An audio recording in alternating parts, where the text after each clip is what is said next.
आदाब नाजरीन, मैं सनम एजाज। रात के 9:02 हो चुके हैं और रात 9 बजे आप देखते हैं हमारा प्रोग्राम दिन भर सनम के साथ। ये दिन भर आप लज़्ज़त मसालों के ताउन से आप तक पहुंचाया जा रहा है और इस प्रोग्राम के दौरान हम हालात वाक़ात पे नज़र रखते हुए दुनिया जहां के कुछ मामलात से आपको बाखबर करते हैं। तो आज का पहला मौजू जो है, दुनिया सुबह जब जागी तो दुनिया के सबसे बड़े आलमी से ही पहली खबर उस तक पहुंची और शाम गए जम्मू कश्मीर के हवाले से खबर यही आई कि आज भी कश्मीर में खुदकशी हुई है। आखिर में खुदकशी की वजूहत क्या है? मंशियात फरोश को आज भी पकड़ा गया है, लेकिन आज भी लोग बता रहे थे कि ये बेचारे जो पकड़े जाते हैं ये तो सिर्फ आदी हैं, नशेड़े हैं। असली जो मुजरिम हैं, असली जो धंधा कर रहे हैं, असली जो गोरख धंधे में मुलविस हैं, उनको पकड़ने की ज़रूरत है। ये आज भी श्रीनगर में था। और सोने के भाव अगर दुनिया में कम हुए, बजट में कम हुए, तो कश्मीर में क्यों नहीं? ये सवाल था। इस सवाल पे आज सोनार बोले कि हमारा क्या कसूर। ये सब कुछ रहेगा आज के दिन भर में, लेकिन सबसे पहले दुनिया का सबसे बड़ा अलमिया जो मुसलमानों के साथ होता रहता है। मुसलमान आपस में लड़ते रहते हैं, कोई एक मज़हब के, कोई एक फ़िरके के नाम पे, कोई दूसरे फ़िरके के नाम पे। लेकिन उस मौनी मुसलमानों को जब दुश्मन मारता है तो ये नहीं देखता कि किस फ़िरके से ताल्लुक़ रखता है। और आज भी वही हुआ। मासूम फ़लस्तीनियों की रहनुमाई करने वाला इस्माइल हानिया, जो इस्माइल हानिया हमास विंग का सरबराह था, उसे आज ईरान में शहीद किया गया है। इस्माइल हानिया और उनके मुहाफिज आज टारगेटेड हमले में हलाक हुए हैं, मारे गए हैं। और माना जा रहा है कि इस्माइल हानिया को इसराइल ने ही अपना निशाना बनाया है और ये टारगेट मिसाइल का इस्तेमाल किया गया है। वो 30 जुलाई को ईरान के सदर के साथ मुलाकात के हवाले से वहाँ पहुँचे हुए थे और ईरान में उन पे आज उनकी रिहाइशगाह जहाँ पे वो थे उन पे हमला किया गया और फिर उनकी मौत पाका हुई। इधर ईरान के सुप्रीम लीडर आयतुल्लाह खामनाई ने उनकी शहादत पर रद्द-ए-अमल देते हुए बताया कि हानिया का कत्ल और उसका बदला लेना तेहरान का फ़र्ज़ है, ईरान का फ़र्ज़ है। यूजुअली पठानों में कहा जाता है कि आपने मेरे एक मेहमान को मारा, मैं आपके 10 को मारूंगा। दुनिया इस वक्त ख़ासतौर पर इस्लामी ममालिक यही चाहते हैं कि इसराइल ने ईरान के एक मेहमान को मारा, 10 वापस मारने की ज़रूरत नहीं है, कम अज़ कम 4-5 मारे जाएं तो तब बात बदले की होगी। पठान अगर नहीं हो, लेकिन कुछ पठानों जैसा करो, ये ईरान से आज सवाल दुनिया के मुसलमान कर रहे थे। इस्माइल हानिया के कत्ल का ईरान ने बताया कि उसका जवाब जो है दिया जाएगा, लेकिन वाकई में दुनिया एक बड़ी जंग की तरफ जा रही है। इस्माइल हानिया के कत्ल के बाद ईरान के मिसाइल ज़रूर चलेंगे, इस तरह की उम्मीद है। और उस मिसाइल चलने के बाद साफ जाहिर है बुज़दिल जो इसराइल है वो निहत्ते फ़लस्तीनियों पर ही हमला करेगा। और आज भी खान यूनिस के कैंप से 40 मासूमों की मैतें बरामद हुई हैं। ये दुनिया का सबसे बड़ा अजीम सदमा है और इस सदमे को लेकर सरकारी सतह पे जो दुनिया के ममालिक हैं, अवाम तो आवाज़ उठाती है, मुस्लिम ममालिक कोई आवाज़ नहीं उठाते हैं।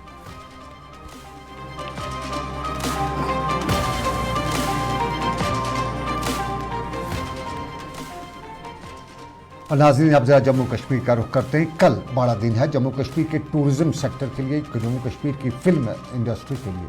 कल श्रीनगर में फ़िल्म कनक्लेव जो है वो श्रीनगर के शेर कश्मीर स्टेडियम में मुनक्कद होने जा रहा है और इसमें जम्मू कश्मीर के लेफ्टिनेंट गवर्नर मनोज सिन्हा खुद इसका इफ्ताह करेंगे। ये टूरिज़्म कनक्लेव, ये फिल्म कनक्लेव है, जम्मू कश्मीर के टूरिज़्म प्रमोशन के लिए ज़रूरी भी माना जाता है। और माना ये भी जा रहा है कि जब जम्मू कश्मीर से ये खबर दुनिया तक जाएगी, फिल्म कनक्लेव की खबर जाएगी कि जम्मू कश्मीर में फिल्म कनक्लेव हुआ, तो उसका एक पॉजिटिव मैसेज दुनिया में जाएगा। और जहाँ कुछ लोग कश्मीर से लेकर जम्मू तक के तय जो मनफी प्रोपेगेंडा, नेगेटिव प्रोपेगेंडा करते हैं, उसका जवाब भी होगा। फिल्म वाला कश्मीर में आएगा, मधुर भंडारकर आएगा, हो सकता है कुछ फिल्म स्टार्स भी आएँ। और कश्मीर की फिल्म इंडस्ट्री जो है, जो बॉलीवुड जो है, वो कश्मीर की फिल्म लोकेशंस है, जब उनकी बात करेगा तो साफ जाहिर है 65 से लेकर 70 और 90 के अशरे तक जो कश्मीर में फिल्में बनती थी, उसमें कश्मीर की जो खूबसूरती दिखाई जाती थी, वो भी कश्मीर की टूरिज़्म के लिए एक बड़ा प्रमोशन थी। और माना जा रहा है कि कल जो कनक्लेव होगा, इससे जम्मू कश्मीर का टूरिज़्म जो है उसका 70% इजाफा जो होगा वो इससे होगा। लेकिन बहुत से लोगों ने आज ख़ास तौर पे जो कश्मीर के फिल्म और ड्रामा के साथ जुड़े हुए हैं, उनका कहना था कि इतनी फिल्में आईं, इतनी फिल्म कनक्लेव यहाँ पे हुए, इतना कुछ हुआ, लेकिन आम कश्मीरी को बराह रास्त इससे कभी कोई फ़ायदा देने की घोषणा की गई, ना ही इन फिल्म वालों के साथ जम्मू कश्मीर की सरकार ने जब सब्सिडी दी, जब उनके लिए मुराद का ऐलान किया, तो उनके लिए ये ऐसी कोई शर्त नहीं रखी कि कश्मीर से भी कोई कलाकार है जो इन्हें अपनी फिल्मों में ले सकते हैं। कश्मीर में भी बहुत से लोग आर्टिस्ट हैं, बहुत से कलमकार हैं जिनको फिल्मों में लिया जा सकता है, चांस दिया जा सकता है। बस फिल्म इंडस्ट्री के लोग आए, उनकी हौसला अफजाई की, उनकी मेहमान नवाजी की, सब्सिडी उनको दी, कुछ ने फिल्में बनाई, कुछ ने अधूरी छोड़ी और चले गए, कोई हिसाब किताब नहीं। और आज लोग पूछ रहे थे कि जम्मू कश्मीर की लेफ्टिनेंट गवर्नर मनोज सिन्हा जब अपना खिताब कल श्रीनगर में करेंगे तो उसमें ये बात ज़रूर रखेंगे कि अगर इन फिल्म वालों को कश्मीर आते हुए सरकार हर तरह की मुराद देगी, सब्सिडी देगी, होटल देगी, टूरिज्म डेस्टिनेशन देगी, तो उसके बाद उनसे कुछ तो लेना है। और उसमें यही लेना है कि कश्मीर के अदाकार, कश्मीर के कलमकार और जम्मू कश्मीर के आर्टिस्ट से लेके जितने भी लोग इस इंडस्ट्री के साथ जुड़े हैं उनके लिए कोई ख़ास ख्याल रखा जाए।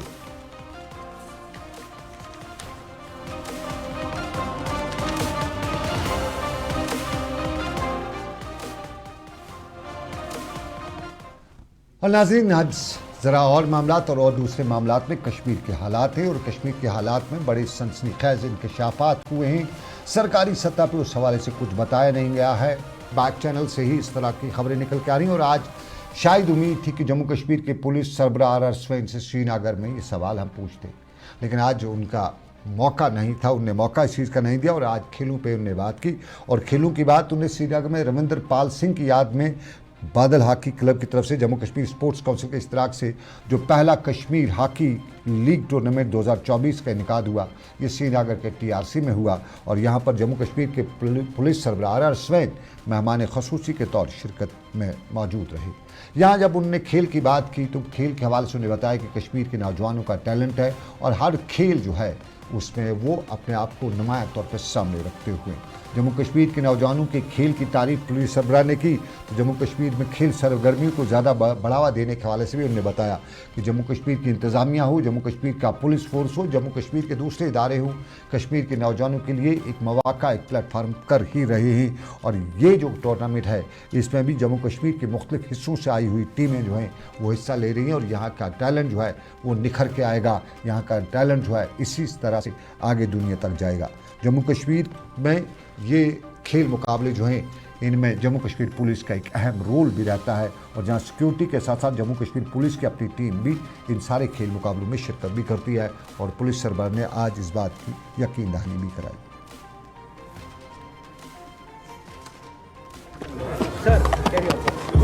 स्पोर्ट्स माने वर्ल्ड ओवर कहीं पे भी ऐसा एक एक्टिविटी है जिसमें कंपटीशन भी है और वो हेल्दी कंपटीशन है। इसमें टीम स्पिरिट भी होती है, फिजिकल एक्सरसाइज है और यूथ को एक पॉजिटिव एंगेजमेंट में इससे ज़्यादा बड़ा एक्टिविटी कहीं नहीं है। तो J&K पुलिस का एक हिस्ट्री रही है कि स्पोर्ट्स और स्पोर्टिंग एक्टिविटीज को बढ़ावा दे, यंगस्टर्स में इसकी प्रसार और प्रचार अच्छी तरीके से हो। तो हम चाहेंगे कि हर ऐसा मौका हम सपोर्ट करें। बड़ा अच्छा लगा।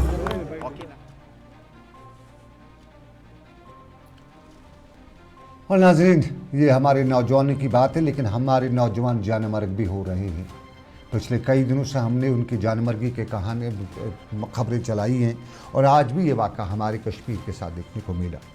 आखिर इन बच्चों के साथ क्या हो रहा है, आखिर ख़ुदकुशी की क्या वजूहत है, जबकि हमारी ज़मीन जो है सरज़मीन कश्मीर की, ये वलियों की सरज़मीन है, इस सूफियों की जन्मभूमि कहा जाता है। यहाँ सुकून और अमन की किरण दिखाई देनी चाहिए थी और यहाँ जो 400 अंधेरा है, शायद ये बड़ी वजह है। एक तरफ तो मनशियात की बिदत ने अपनी लपेट में ले रखा है और ऐसी कौम अब हमारी तैयार हो रही है जो शायद जिस्मानी और दिमागी तौर पर मफलूज भी होती जा रही है। कश्मीर में एक कहावत थी कि कहीं सूरज गर्म हो गया, सूरज सुर्ख हो गया तो लोग बताते थे कि कहीं कत्ल हुआ है। अब तो ये आम सी बात है, रोज़ सूरज गर्म होता है, रोज़ सूरज जो है तपता दिखाई देता है। और फिर हमारे यहाँ कई मुसीबतें हैं, उन मुसीबतों की हम निशानदेही कल भी हमने किया, आज भी हम कर रहे हैं। हमारे यहाँ सबसे बड़ी मुसीबतें जो बिदतें हैं और इन बिदतों में हमारे यहाँ शादी का बंधन इतना महंगा हो गया है, इतना मुश्किल हो गया कि शादी किसी बेटे की नहीं हो सकती है। कल मैंने कहा था कि बेटियों की शादी मुश्किल हो रही है, लेकिन मुझे बहुत से नौजवानों ने, बहुत से वालिदैन ने बताया कि मेरा जो तजिया है गलत था, क्योंकि बेटों की शादियाँ भी महंगी हो गई हैं। बेटे भी अब शादियाँ करने से महरूम होते जा रहे हैं, और फिर अब कफन दफन भी हमारा महंगा हो, आखिरी सफ़र भी महंगा हो चुका है। और आखिरी सफ़र में कफन भी महंगा, कफन का कर सकते थे उस टाइम तो दाम तो किए नहीं जा सकते हैं। एक मामला वो होता है, दुकानदार अपनी मर्ज़ी के दाम लगा देता है, और उसके बाद गोरखन जो कब्र खोदेगा, पहले तो मिलता नहीं है, फिर अगर कहीं मिलता है तो उसके अपने दाम हैं। गौसल देने वाला और गौसल देने वाली मैयत को, उनके भी अपने दाम हैं, और कहीं 10,000, कहीं 15,000, कहीं 20,000। और फिर उसके बाद हम चौथा करते हैं। इधर साहिब की मैयत आती है तो चौथे से पहले ही शाम को रिश्तेदार, दोस्त, अहबाब उस घर में आ जाते हैं, और फिर खाना वाजवान शुरू हो जाता है। तो ये सब जो है, जो ख़ीमतज़न लोग जो रहते हैं घरों में 4 दिन 5 दिन के लिए, इसके बाद ये कर्ज़ लेने पे फैमिली मजबूर भी हो जाती है। और फिर कई बार आदमी सोचता है कि ये बूढ़ा कहीं उधर ही लुढ़क के नहीं गया, ये मुसीबत क्यों मेरे गले पड़ी। और फिर हमारे यहाँ बच्चियों की ख़ास तौर पे शादी की उम्र जो है वो क्रॉस हो चुकी है। बड़ी तादाद में पिछले दिनों एक रज़ाकार तंजीम ने 45,000 का ये आदाद शुमार बताया था कि बच्चियों की तादाद जो है वो 45,000 हो चुकी है, जो शादी की उम्र उसको पार कर चुके हैं। अब बहुत से लोग ये भी कहते हैं कि जहेज़ है, मैं तो मानने को तैयार नहीं हूँ, लेकिन अक्सर जगहों पे बताया जाता है कि सिर्फ ज़बानी लेन देन होता है, लेन देन नहीं होता है, बाकी जहेज़ का सिस्टम सारा कुछ होता है। वाकई में अगर ऐसा होता है तो मैं अपने समेत अपनी सोसाइटी को सरखम करते हुए ये कहना चाहता हूँ कि शर्म समेत डूब मरना चाहिए। और फिर अमीरी और गरीबी की शादी में भी मामले आ जाते हैं, लेकिन उस पर तो देखा जा सकता है, लेकिन मजबूरियाँ ऐसी हैं। और फिर आज की खुदकशी भी अपने आप में सवाल है कि मासूम बच्ची, 19 साल की बच्ची ये खुदकशी क्यों कर रही है। ना आज इम्तिहान का रिज़ल्ट था, ना और कुछ था। फिर हमारे यहाँ इंटरनेट की मुसीबत भी है, कुछ लोग इंटरनेट के ज़रिए भी औने पौने दामों में या जालों में फंस जाते हैं, और उसके बाद ये मुसीबत आ जाती है। तो इस हवाले से 19 साल की बच्ची, और उसने आज हवा कदल की दरिया से पुल से छलांग लगाई, जान अपनी का खात्मा करने की उसकी रेस्क्यू ऑपरेशन हुआ, और फिर अभी तक पता यही चला कि उसकी आइडेंटिफिकेशन नहीं हुई, लगभग 19 साल की उम्र की थी।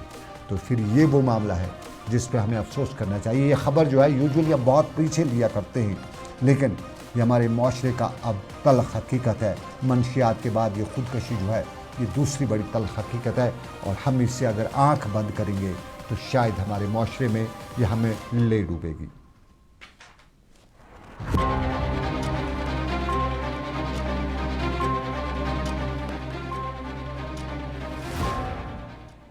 नाज़रीन, हम ज़रा सियासत पर नज़र रखें तो सियासत में राजस्थान की सरकार ने बाज़ाब्ता तौर पे 5 अगस्त 2019 का जो दिन था, अब 5 अगस्त को बाज़ाब्ता तौर पे अपने करिकुलम में स्कूल एक्टिविटीज़ में शामिल किया। जश्न मनाएंगे।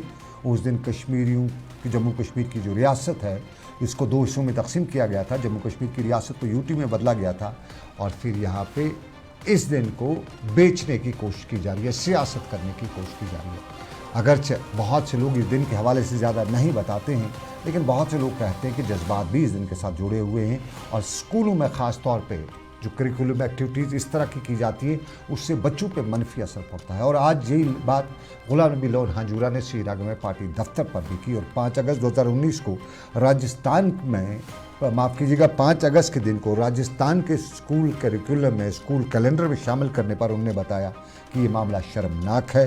भाजपा का एजेंडा तो ठीक है, 370 को हटाना था, लेकिन इसको बेचना अब जो है ये शर्मनाक है। इससे कहीं न कहीं किसी के जज्बात भी मजरूह होते हैं, गुलाम नबी लोन हाजूरा ने बताया, और इससे उनके बकौल आपस में नफ़रत भी फैल सकती है, नफ़रत को बढ़ावा मिल सकता है। तो ज़रूर क्या है उस तरह के इक़दाम उठाना जिससे ठेस पहुँचे एक दूसरे के जज्बात को, एक दूसरे के बीच में दरार आए।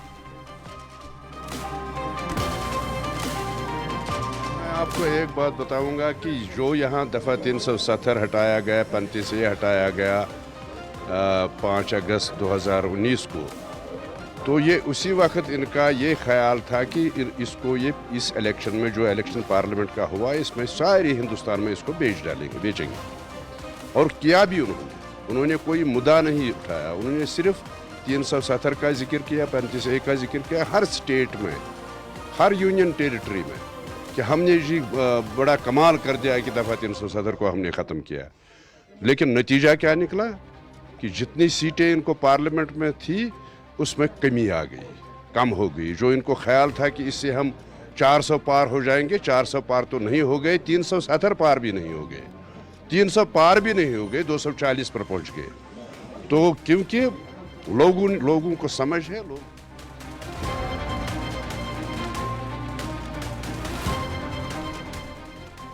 ये पीडीपी की बात, लेकिन भाजपा की बात भी कर ही देते हैं। भाजपा कहती है कि हम अगली सरकार जम्मू कश्मीर में बनाएंगे, पूरे दम हम से बनाएंगे और अपने दम पे बनाएंगे। ये भाजपा के रविंदर रैना, जो भाजपा के रियासती सदर हैं, उन्होंने आज मीडिया से बात करते हुए बताई। रविंदर रैना ने बताया कि असम्बली इंतखाबात के लिए उनकी जमात पूरी तरह से तैयारी कर चुकी है और तैयार हो भी रही है, और उन्होंने दावा किया कि अगली सरकार उन्हीं की होगी। ताहम उनसे जम्मू कश्मीर के हालात और पिछले कुछ दिनों के जो जम्मू सूबे के जो हालात हैं उनके हवाले से जब पूछा गया तो उन्होंने बताया कि कुछ अनासर हैं जो यहाँ अमन नहीं चाहते हैं, और इन अनासर ने हमेशा से जम्मू कश्मीर का अमन जो है वो खून खराबा जो है वो यहाँ पे करने की कोशिश की, लेकिन इसका जवाब दिया जा रहा है और दिया भी जाएगा, रविंदर रैना ने आज बताया।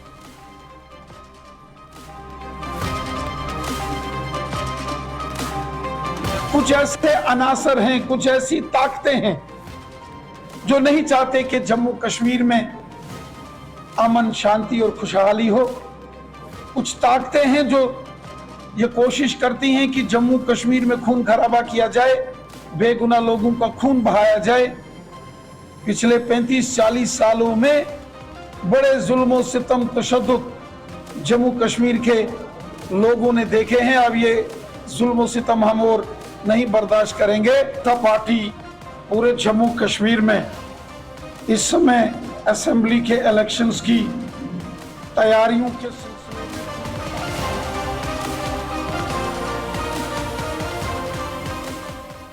जुल्म सितम की बात की जाए तो दुनिया में सबसे ज़्यादा जुल्म सितम फ़लस्तीन पे हो रहा है, गाज़ा के शहर में हो रहा है। अभी खबर आ रही है कि गाज़ा में अभी बमबारी हुई है और अल जज़ीरा टेलीविज़न का नुमाइंदा इस्माइल अल कहोल, मैं शायद पूरा नाम सही तौर पर प्रोनाउंस नहीं कर सकता हूँ, इस्माइल अल कहोल मैं पढ़ सकता हूँ इसको, और इनकी मौत वाक़ा हुई है, उनकी शादी हुई है, साथ में उनका कैमरामैन भी इस हमले में, इसराइल के हमले में मारा गया है। सहाफ़ी थे ये, और अल जज़ीरा टेलीविज़न का नुमाइंदा जो है उससे फ़लस्तीन के गाज़ा के शहर में, गाज़ा में इसराइली बमबारी से निशाना बनाया गया है। और नाज़रीन, ज़रा जम्मू कश्मीर का रुख करें तो 2022 का साल था, मुझे बिल्कुल याद है। मैं एक और टेलीविज़न चैनल के साथ काम करता था, वहाँ पर मैंने खबर बनाई थी, और वो थी कंगन में ज़मीन जो है खिसक रही है। तब मैंने इंतज़ामिया को फीडबैक दिया था, इंतज़ामिया से बात की थी, और तब इंतज़ामिया ने बताया था कि ये ज़मीन जो है इसके लिए इक़दाम उठाए जाएंगे। लेकिन आज भी ज़मीन दोबारा खिसकने के वाक़ात वहाँ पे पेश आए हैं, और बताया जाता है कि पूरे इलाके में खौफ हिरास का माहौल पैदा हो चुका है। मुकामी लोगों के मुताबिक यहाँ पे एक चट्टान जो है वो खिसक रही है, और उस चट्टान के खिसकने से आसपास के जो रिहायशी मकान हैं वो भी धंस रहे हैं, और इलाके में पूरी तशवीश दौड़ी हुई है। मुकामी लोगों के मुताबिक ये वाक़ा बहुत पहले से है, लेकिन सरकारी सतह पे कोई इसके लिए काम नहीं किया गया, और कुछ लोग इससे ये जो है इस सारे जो क्रैकिंग है, जो ज़मीन फट रही है, ज़मीन धंस रही है, इसको बता रहे हैं कि यहाँ से जो पावर कैनाल गुजर रही है वो शायद इसकी बड़ी वजह है। मुकामी लोग बता रहे हैं ये बड़ी वजह है, और लोगों को ख़तरा है कि ज़मीन धंस के पूरी बस्ती जो है वो धंस जाएगी।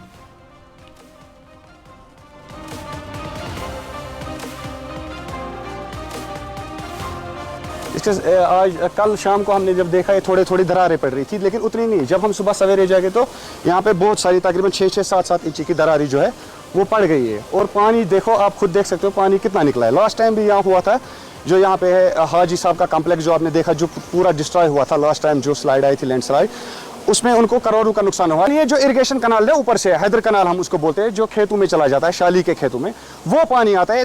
तो उसी टाइम 1 जून से लेके एंडिंग सितंबर तक भी पानी चलता है। एंडिंग सितंबर जब शाली वाली काटते हैं लोग तो ये पानी खत्म हो जाता है। इसका मेरे हिसाब से एक ही सोल्यूशन है कि जब तक ये पानी बंद नहीं होगा तब तक ये बस्ती पूरी खतरे में, ठ्यून से लेके सतरुन तक। वो तो नुकसान होना ही, वो तो ऑब्वियसली है, लेकिन गवर्नमेंट को सोचना चाहिए कि कौन सा सेटअप उठाए जो मतलब कारगर साबित हो।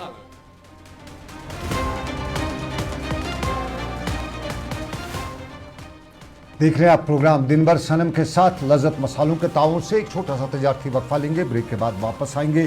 खबरें भी हैं, मामलात भी हैं, सियासत वही है आज की, लेकिन कुछ खबरें हैं उन पर बहस करेंगे तजारती वक्फे के बाद। कश्मीर की वादियां और भी खूबसूरत लगती हैं जब हाथों में होता है प्याला ब्लैक मस्ती चाय का। ताजगी ऐसी कि हर लबों पे मुस्कान लाए, कड़क इतनी कि हर सुबह बेहतर नहीं बेहतरीन हो जाए। कश्मीर के असली चाय के दीवाने पीते हैं सिर्फ ब्लैक मस्ती चाय, आप भी पीजिए।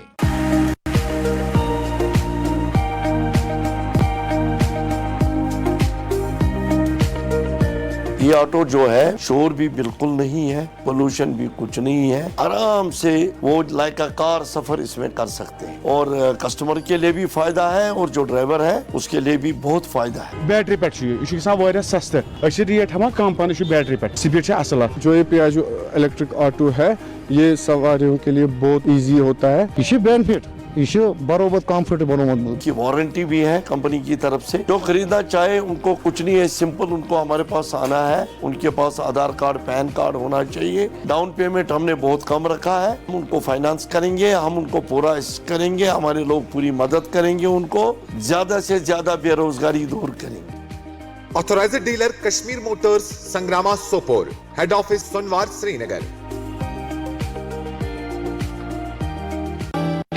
हल्दी जिसकी महक और जिसके पीलेपन की चमक लाते हैं खेतों से सीधा आपके घर। लज्जत का हल्दी पाउडर जो बनता है बेहतरीन कूलिंग ग्राइंडिंग प्रोसेस से, जिसके खाने में जाते ही लोग उंगलियां चाट जाए। सुनहरा जैसे लज्जत और आपका अटूट विश्वास, लज्जत का हल्दी पाउडर। बाथरूम की पाइप हो तो परेशानी, किचन की पाइप ब्लॉक हो तो परेशानी, ड्रेन भराई हो तो परेशानी, लेकिन अब हर परेशानी को करें बाय बाय। श्योरेट का ड्रेन क्लीनर अपने घर लाएं जो करे बाथरूम, किचन और ड्रेन की पूरी सफाई और दे आपको हर परेशानी से बड़ी राहत। श्योरेट drain cleaner, surety for super hygiene. Selection of each stock of chili one by hand makes Atfar chili most refined. Turmeric is hand picked. Every aroma of fennel is preserved. The intense sorting and cleaning makes the Atfar spices the best. Atfar spices keep your family away from any kind of adulteration, and we make sure your health is important for us.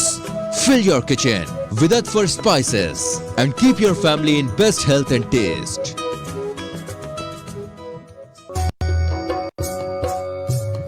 Mutton तो है सबकी favourite और यही mutton जब बनती है लज्जत के मीट मसाला के साथ तो मीट का स्वाद लगे जायकेदार हर बार और बढ़ाए लज्जत से आपका प्यार।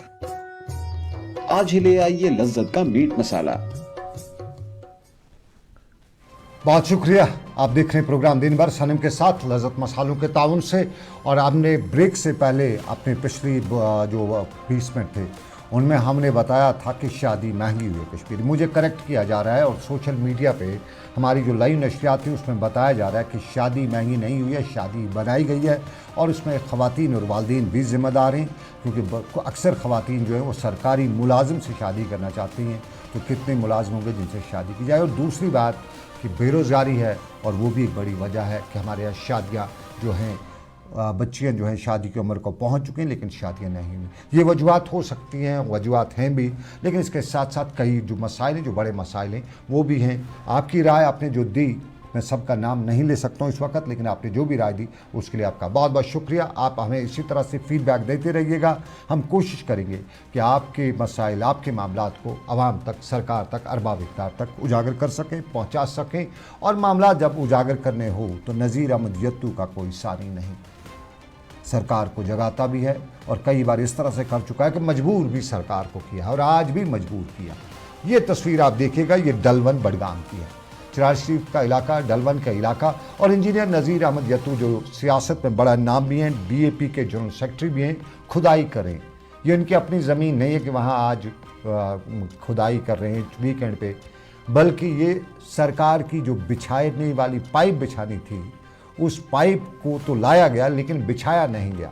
और PHE से लेकर जल शक्ति के महकमे के लोगों को ये बावर कराने के लिए कि हम भी कर सकते हैं, अगर तुम नहीं किया तो फिर जब हम और तुम की बात आ गई तो इंजीनियर नज़ीर जब मैदान में उतरे तो इंजीनियर भी आए पहुँचे। आते भी क्यों नहीं, क्योंकि बात बड़ी थी। और यूँ इंजीनियर नज़ीर ने जब आज ये सब कुछ किया, खुद नाली खोदना शुरू की, पाइप जला लगाना शुरू की, तो फ़ौरन इंजीनियर भी आए, इंतज़ामिया भी आई और इंजीनियर को यकीन दिया, माफ़ी भी मांगी और बताया कि बस 2 दिन।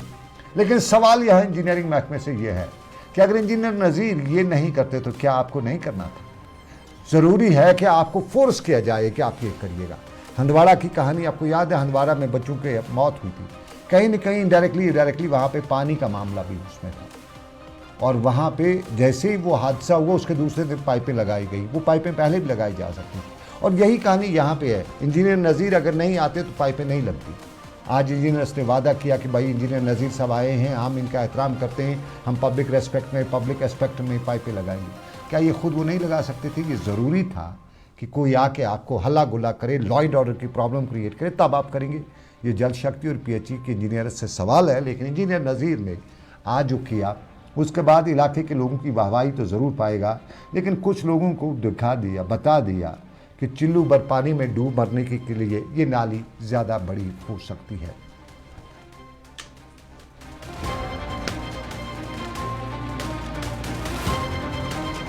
देखिए, आपको पता है यहाँ पब्लिक है ढलमन का, जलसरा का कवरिंग, इनको बड़ी प्रॉब्लम थी। लगभग 30 साल से पानी का मसला था, रस्ट हो चुका था, जो पुरानी लाइन थी सीरीट उसमें आ रहा था। फिर हम इनके साथ डीसी साहब के पास गए, वहाँ मेहनत की। हमारी वर्दी डीसी साहब ने, आपको तो मालूम है उस वक्त आपका ही टीम था, तो उन्होंने उसी वक्त प्रोवाइड की 2 ट्रक्स ऑफ पाइप्स डलमन तक। पाइपें बिछाई गई है, सारा कुछ बिछाया गया है। हम डीसी साहब के बड़े शुक्रगुजार हैं। But the lower level, the officers, उनको कुछ हजम नहीं हो रहा है मेरे भाई।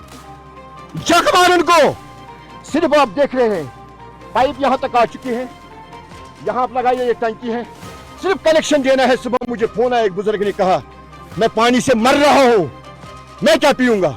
मैं उनसे गुजारिश कर रहा हूं, आज हम मजबूर हो गए लोग, क्या सब है, ये मजबूर हो गए। इन्होंने मुझे सुबह फोन किया, इन्होंने बोला हम क्या करेंगे।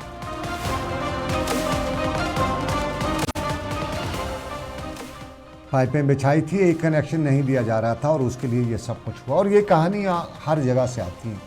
मैं अपने गांव की कहानी बताऊं तो मेरे गांव का नाम दिवर है। उस गांव में बिजली का रिसीविंग स्टेशन 3 साल पहले लगाया गया है। जम्मू कश्मीर के लेफ्टिनेंट गवर्नर ने वो किया था और बड़ा उस दिन सरकारी सतह पर बताया गया था कि नया रिसीविंग स्टेशन फलानी गाँव में दिया गया है। लेकिन उसकी एक तार 3 सालों से नहीं जोड़ी जा चुकी, बाकी सब कुछ वहाँ पर है। अगर वो 3 सालों से, मैंने कई बार मुतल्लिका अफसरों से बात की, तो कहा बस इस हफ्ते तार जम्मू से लानी है। वो 20 मीटर की तार है, उनके कोई केबल होती है उनका, वो मुकामी लोग तो दूसरी तार लगा देते, लेकिन वो केबल कुछ होता है। तो वो तार जो है 3 सालों से नहीं जोड़ी गई है और यही वजह है कि इलाके में आज भी गुप अंधेरे में इलाका है। तो ये एक अलमिया है। लेकिन इस अलमिया के साथ साथ बताते चलूँ कि हलशरी भी एक मामला है और कश्मीरी नौजवान दिखाते हैं। हलशरी की तस्वीर भी आपको दिखाते हैं और ये शोपियां की तस्वीर है। वशरू शोपियां के इलाके में सफाई सुथराई का, जल शक्ति का, पीएचई का या दूसरे महकमों की एक जिम्मेदारी थी, लेकिन की नहीं। इलाके के लिए पानी की नाली थी, उसकी सफाई सुथराई नहीं की गई। और फिर जब सारा मामला नज़रअंदाज किया, लोगों की आबादी जो है, उनकी ज़मीनों को सैराब के लिए सैराब भी पानी नहीं मिल रहा था, तो फिर उन्होंने हलशरी की। हलशरी मतलब चंदा किया और फिर अपनी मदद आप करो। और इसी के तहत उन्होंने बंजर खेतों तक पहुंचाने के लिए नाली भी लगाई और कुल मिला के हलशरी के ज़रिए ही अपनी आबादी, अपना ख्याल और अपने खेतों का ख्याल रखा। कि आखिर कब तक इंतज़ार करते।